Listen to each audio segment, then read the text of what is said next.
જય માતાજી મિત્રો, તો સ્વાગત છે મારા એક નાના રસોડામાં। તો આજે આપણે બનાવીશું ખારી સિંગ। સૌપ્રથમ આપણે સિંગદાણા લઈ લેશું, પછી પાણીને બોઇલ કરવા મૂકી દઈશું આપણે।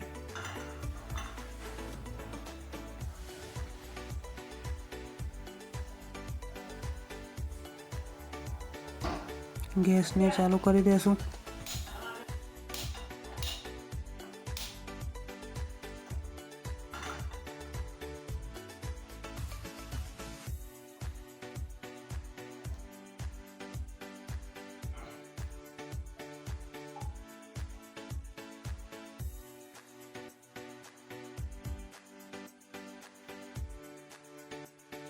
एक ग्लास જેટલો પાણી અંદર રેડી દેશું આપણે।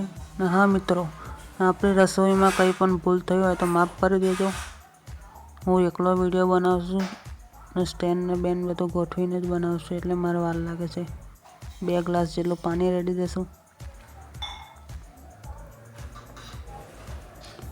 અને મગફળીના દાણા નાખી દેશું। અચકતરા મગફળી દબાઈ એટલા જ ગરમ કરવાના છે મિત્રો આપણે, વધારે તેને બાફવા નથી એ કરવાના। થોડા સોફ્ટ થાય એટલા જ આપણે બાફવાના છે।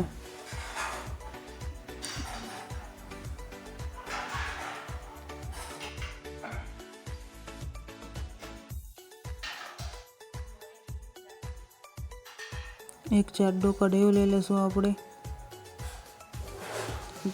અને ગેસ ચાલુ કરીને તેને ગરમ થવા દેશું।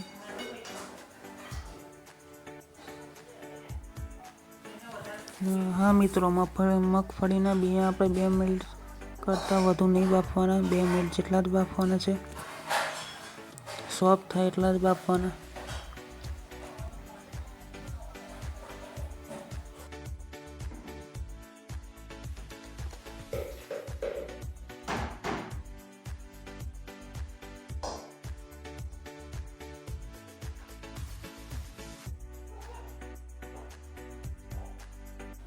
ને હા મિત્રો, મીઠું તમે કોઈ પણ કંપનીનું યુઝ કરી શકો છો।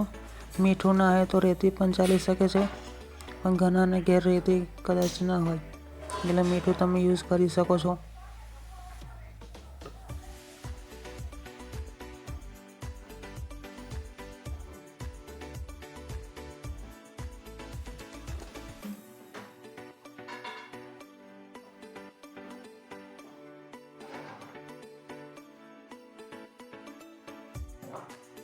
મગફળીના બિયાને ચેક કરી લેશું આપણે।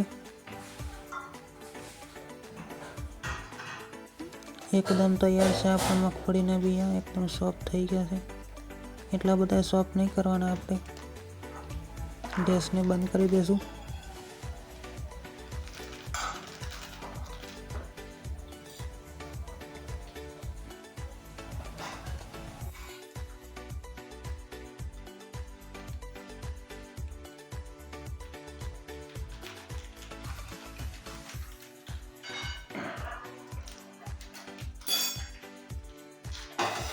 એક મોટી સાઈઝનો વાડકો લઈ લીધો છે આપણે, તેને છાણી વડે છાણી લેશું આપણે પાણી। હા મિત્રો, એક ધ્યાન દેવા જેવી બાબત છે કે મગફળીના બિયા તમે બાફવા મૂકો ત્યાં અંદર મીઠું નાખવું નહીં, તેથી તમારા મગફળીના બિયા લાલાશ ને પડે અને વ્હાઈટ રહેશે બજારની જેમ।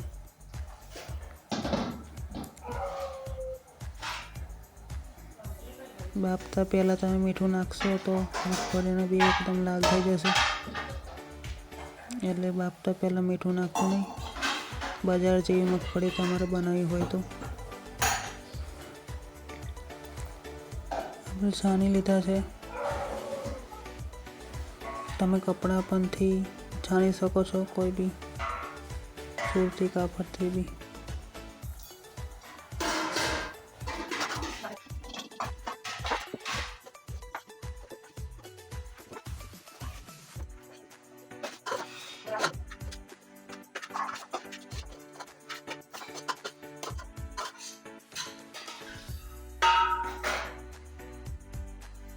સૌ પ્રથમ આપણે મીઠું લઈ લેશું અને મગફળીના બિયા શેકાય એટલે ખારી સિંગ બને એટલું મીઠું નાખીશું અંદર કઢાઈયામાં।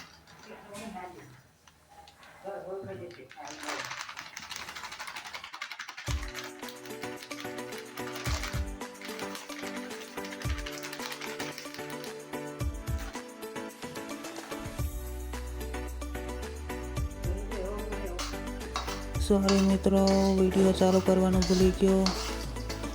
મેં જે મગફળીના બિયા બાફ્યા હતા તેમાં 1 ચમચી જેટલું મીઠું નાખીને તેને મિક્સ કરીને થોડીક વાર સુધી મૂકી રાખ્યું હતું. અને પછી મીઠું જે આપણું હતું એ ગરમ થઈ ગયેલું, તેમાં મગફળીના બિયા નાખી દીધા હતા અને તેને મિક્સ કરેલું. એટલે એ વિડીયો આપણે આવ્યો નહીં કેમેરામાં.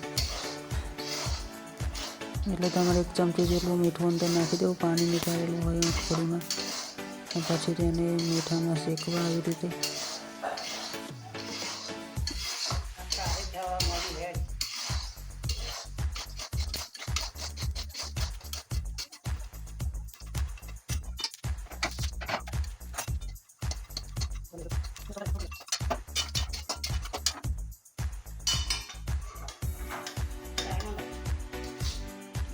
વિડીયો ના આવ્યો.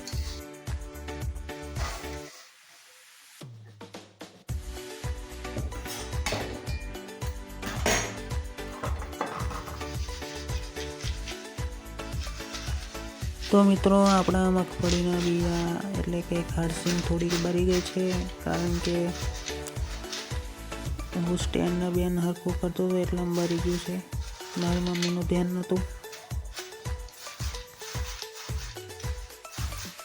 ખારી સિંગ ખૂબ જ ટેસ્ટી બની છે અને કડાકાદાર બની છે, તમે જોઈ શકો છો. આ થોડી બળી ગઈ છે પણ અંદરથી એકદમ ક્રન્ચી બની ગઈ છે આપણી ખારી સિંગ.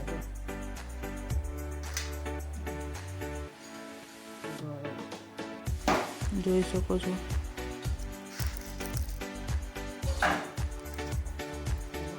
ખૂબ જ સરસ બનશે મિત્રો. તમે ધ્યાનથી બનાવશો તો એકદમ મજા જેવી જ બનશે.